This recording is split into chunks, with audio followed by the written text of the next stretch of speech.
안녕하세요. 손병목입니다. 반갑습니다. 초등학교 예비 초등학생 부모인데요. 지금 벌써 6학년, 5학년 애를 가르쳐야 하는 상황이 됐네요. 힘드시겠어요.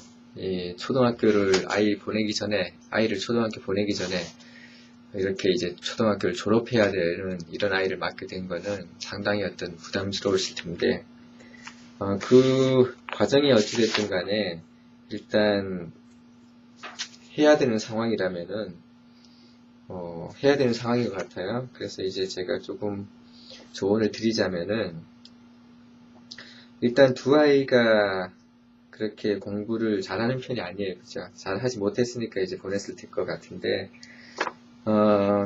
전혀 관리가 안 된 이 아이한테 어떻게 하면 일단 잘 가르치려고 어떻게 하면 잘 가르칠까 그걸 고민하지 마시고요. 어떻게 하면은 공부에 대해서 조금이라도 어떤 하고 싶은 동기부여가 될까 이걸 고민해 주셔야 될 것 같습니다. 잘 가르치려고 노력해도 안 될 것 같아요. 이미 경험이 없는 초등학교 고학년 아이와 이제 곧 중학교 들어갈 아이인데 이 아이들을 대상으로 가르치기가 쉽지가 않을 겁니다.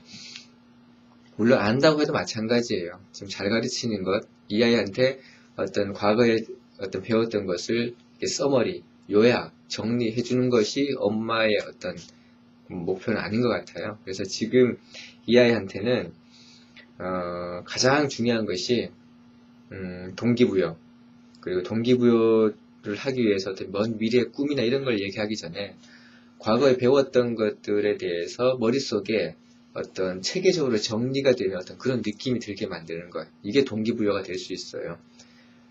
지금까지 이 아이들은 이제 공부를 해오면서 어떻게 관리가 안 된 상태의 어떤 공부를 했기 때문에 자기 머릿속에 든 것들이 체계적으로 정리가 안 되어 있을 겁니다. 그렇기 때문에 이 아이들은 막연하게 공부라는 것이 좀 어떻게 체계적이지 않고 어렵다 이렇게 느끼고 있을 텐데 이것을 머릿속에서 어느 정도 체계가 잡히도록만 도와주신다면 이 아이들은 그것으로 인해 가지고 조금은 더 공부에 흥미를 느낄 수 있지 않을까 하는 생각이 듭니다. 따라서 이 아이들한테는 예습이나 선행 포기하시고요. 우선 복습부터 진행을 했으면 좋겠습니다. 예습이나 선행이 거의 무의미할 것 같아요. 이 큰애한테 어머니께서 어떻게 하면 이제 중학교에 뭘 공부해야 되냐 물어봤는데 지금 이번 겨울방학 때 필요한 것은요. 중학교에 대한 예습이 아닙니다. 선행이 아니에요. 다른 사람은 그렇게 하더라도 이 아이는 지금 5학년, 6학년 그 수학책을 들고 처음부터 차근차근 복습을 하는 겁니다. 그게 거의 유일한 방법이에요. 수학을 5학년, 6학년 책 가지고 차근차근 공부하는 것, 그리고 영어책, 기본적인 영문법 서적부터 시작해서 영어책 기본서를 사서 차근차근 지금부터 공부하는 것, 이 정도가 방학 때 할 수 있는 거의 유일한 일이겠네요. 그래서 시중에 나와 있는 또는 이제 어머니께서 직접 구할 수 있으면은 5학년, 6학년 수학과 관련된 모든 단원의 문제를 체계적으로 아이한테 풀어보시게 하여서 아이가 이제 약한 지점은 구체적으로 보완을 해 주셔야 될 것 같고요. 그리고 영어 기본서 하나 사서 방학 동안에 꾸준히 보는 것, 이 정도가 할 수 있는 것일 것 같습니다. 만약 이 아이가 중학교 입학하게 되면 그때는 그때도 마찬가지예요. 예습보다는 철저하게 복습 위주로 아이를 지도하면은 어머니가 지도하시는 부담도 적고 아이도 이미 배웠던 것을 복습하면서 자기 지식으로 이렇게 만들어 나갈 수 있을 겁니다. 다만 그때 이제 어머니께서 아이한테 이제 지나치게 부담이 안 되도록 이렇게 꾸준히 복습을 하면은 공부량이 그렇게 많지 않더라도 이 아이가 학교에서 나름대로 어떤 성과를 얻을 수 있는 어떤 그런 방법이기 때문에 이 방법을 통해서 아이와 같이 꾸준히 복습을 해 나가시는 게 좋지 않을까 하는 생각이 들어요.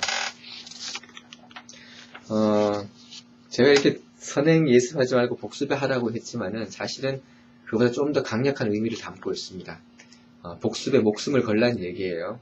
거의 그 정도로 해야 이 아이는 지금까지 못했던 잡히지 않았던 그 체계가 잡힐 겁니다.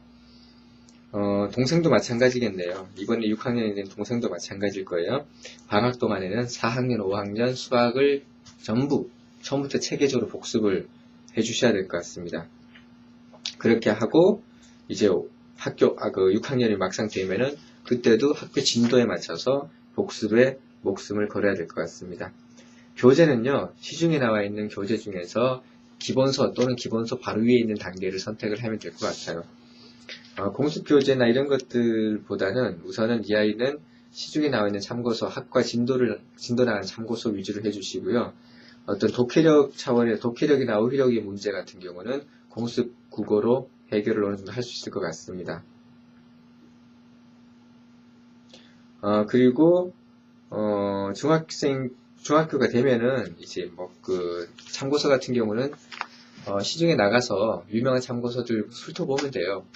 예를 들어서 완자 시리즈도 있고 여러 가지가 있습니다. 그런 책들을 보시고 아이와 같이 체계적으로 공부할 수 있도록 참고서 한 권, 문제집 한 권 사셔서 그렇게 꾸준히 해주시면 되고요.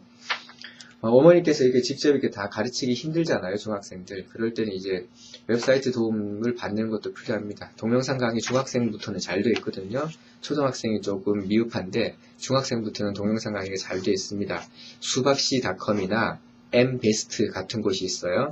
수박씨.com 또는 mbest라는 사이트가 있으니까 네이버 검색하셔서 인터넷 검색하셔서 그 사이트에 가셔서 이 아이가 약한 것들 교과 진도에 맞춰서 배워나가면 좋을 것 같습니다. 미리 그렇게 앞서서 선행할 필요 없이요. 아이 교과 진도에 맞춰서 예습 또는 복습 차원에서 이 사이트에서 영어나 수학 정도 진도 나가면 될 것 같네요. 그 정도면 될 것 같습니다. 지금은 큰 욕심을 부려야 될 때가 아니라 이 아이들 같은 경우는 예습 복습부터 시작해서 차근차근 공부 습관 잡아가야 될 때이기 때문에요. 공부 습관을 잡아가야 될 때이기 때문에 어머니께서 너무 큰 욕심을 부릴 필요 없이 그리고 단기간에 뭔가 성과를 거두려는 어떤 그런 욕심을 버리시는 게 좋아요. 잘 안 될 겁니다.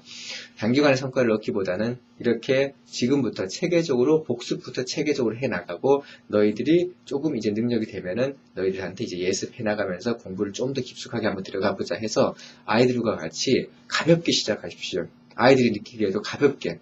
지금 이 아이들 중학생 선행하고 6학년 선행해봐야 답답할 겁니다. 아무것도 못할 거예요. 따라서 이미 배운 것을 가지고 체계적으로 머릿속에 집어넣는 것, 그게 곧 공부다라는 것을 아이한테 얘기해주고 지금부터 그 복습에 목숨을 걸어주시길 바랍니다.